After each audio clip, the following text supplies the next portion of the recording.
Hi and welcome back to my channel. Today we're going to go over the power and control wheel. Now this is different than the cycle of abuse that we went over. You could Google it and you could actually find the wheel and go along with me.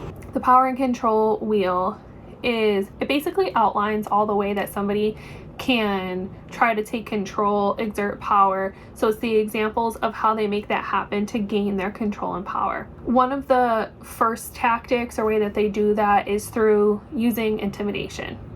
Now, intimidation can look like a lot of different things. I'm sure we've all experienced one way or another where somebody was trying to intimidate us. This can be giving a look. Like maybe, if you're in the cycle of abuse or you've been with this person for a while, you can usually pick up on things that other people can't.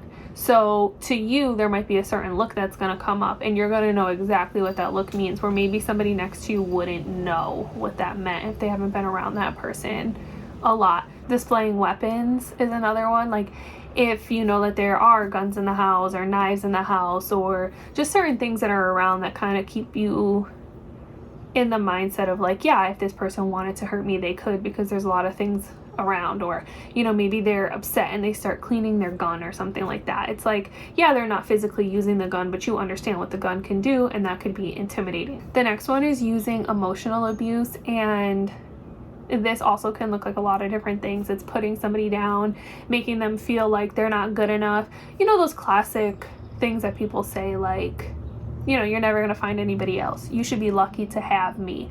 The constant reminder that if you leave or if you try to leave, you're going to regret it because you're never going to do okay without me, or nobody would want you, or just any type of put down, name calling, you're stupid, you're this, you're that, all of these things. And when you hear them over and over and over again for a long period of time, you can start to believe them, even if they're not true. Also making you feel crazy, like, oh, that's not how that happened, you're just acting out for no reason. Tell a story or something and they're like, oh no, she's just crazy. Like, how girls can be. It doesn't have to be for girls, but because I'm a girl, that's what I said. But it could be anything, like just putting you down, making you feel like you're the crazy one, you're the one that's wrong, you're the one that's never going to get anybody else.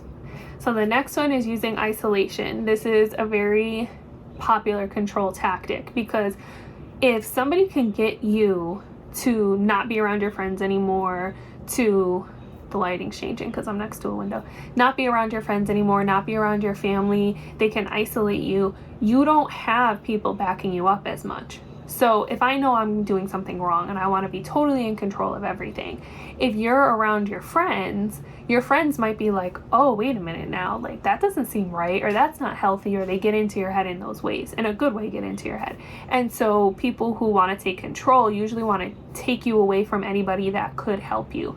Or if I don't want you to leave the relationship, if I make you go somewhere where nobody else is, you might be more attached to me. But it can go even beyond that. It could be paying attention to where you go, who you talk to, what do you read online, what do you look at, like all of these different things to make sure that you have no other outlet if you wanted to leave. The next one is minimizing and denying and blaming. That kind of goes back to what I was saying. It connects with the emotional abuse, because you could be experiencing something that is very true, and my goal is to minimize it, to make you think that you're crazy or it's not true. So minimizing, like, it was not that bad, you're just being crazy. Denying that anything ever happened, like, no, you remember it wrong, I never said that, I never did that. Or blaming, it's your fault I got that angry, I love you, and when you do these things, it makes me so hurt and angry because I love you so much that's how I have to react. And so maybe if you didn't act this way,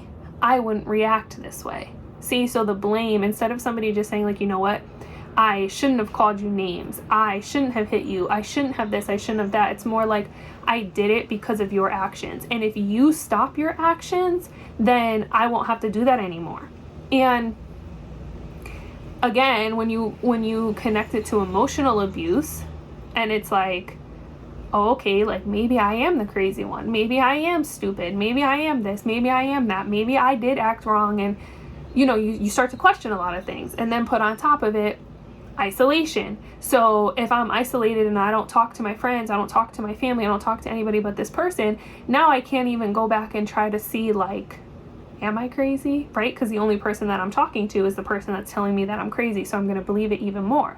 Instead of going out with my friends and saying like, hey, this is kind of what's going on and I can't tell if I should stay, if I should leave, like all of these different things, they all start to compound. They all start to add up, right? And you start to question yourself more. So a lot of times for the power and control wheel, it's not just like, you'll see it's in wedges. So it's not just one wedge that's happening. It's usually multiple and they're all kind of coming together and mixing, and that's what makes it even more powerful. The next one is using children. So obviously not everybody has children. So if this doesn't apply to you, I mean, you could just continue on. So using children is something like, you know, maybe let's say I have a child with somebody and I don't want to see this person anymore and I'm trying to stop all contact, but we have a child, right? So that other parent might show up and use that as an excuse to be around, but now they're going to harass me when they're around. They're going to threaten me. They're going to use the child to send messages, because let's say I get to a point where I'm like, I'm not even going to see you when I drop off the child. I'm going to have somebody else drop off the child. Well, then they can use the child to bring the messages back to you. And it's still a way to get to you, control the message, what you hear, and it's kind of like, yeah, you could try to leave, but I'm always going to be connected to you. It's very important to not get the children involved, because yes, you have your own relationship, but when you involve the children and they are a part of your family, when you involve them, now you're influencing the way that they see the world, the way that they view relationships and what is healthy and not healthy. You're changing what their norm is, and you want to make sure that they are not involved so that it doesn't become their norm. The next one is using male privilege. This, I guess, could be debatable for some people, but it's kind of the idea that a man will use his power because he's the man and is in charge. He's the king of his castle. He makes all of the decisions. If you're a woman, you might feel like maybe that you don't have the right to say something, or you don't have the right to make decisions, or, you know, there's a lot of cultural things that go on with this and just the way that society operates. I'm not saying that it's okay. I'm just saying that sometimes women will question how much that they actually should be saying, how much they should be involved, because they maybe grew up in a way where it's like the woman should be quiet. The woman should be more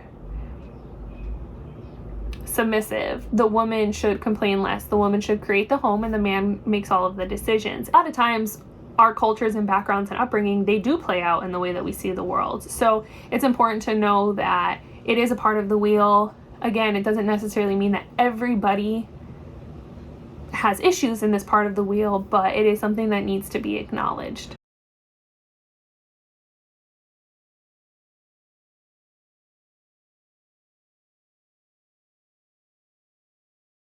Then we have using economic abuse. So this has to do with money, right? If you have no access to your money, it's very difficult to make decisions. So sometimes in relationships, if you're with somebody who your paycheck goes directly to them, you guys share a bank account, but you don't have access to the bank account.